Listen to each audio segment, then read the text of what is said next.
வணக்கம். நம்மக்கிட்ட இப்போ புதுசாக தாய் ஃப்ராக் நிறையா வந்திருக்கு. தாய் ஃப்ராக்கெல்லாம் சிங்கிள் ஸ்பின்னர் ஃப்ராக்கு. இந்த க்ரீன் கலர் இப்போ வந்திருக்க ஃப்ராக்கெல்லாம் நல்லா பபுள் நல்லா ஈஸியாக அமுங்குற மாதிரி இருக்குது.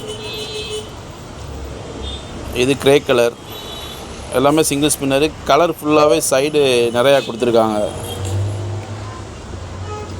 பிராமின் அட்ராக்டிவாக நிறையா கலர் கொடுத்துருக்காங்க. இது நம்ம பிளாக்கு, நல்லா ஒயிட் ஸ்லாஷ் தெரித்து பிளாக்கில் நல்லா ஈஸியாக ஃபைன் பண்ணுற மாதிரி புது ஐட்டம் தாய் ஃப்ராக் நிறையா வந்திருக்கு. இது எல்லாமே நல்ல ரிசல்ட் தரக்கூடிய கலருங்க. பிராமினுக்குள்ள ரிசல்ட் தரக்கூடிய கலருங்க எல்லாமே. தாய் ஃப்ராக்கு கடையில் வாங்கினீங்கன்னா, ஷாப்பில் டேரெக்டாக வாங்கினீங்கன்னா 190 ரூபா. நம்ம வெப்சைட் ஆன்லைனில் வாங்கினீங்கன்னா 170 ரூபா.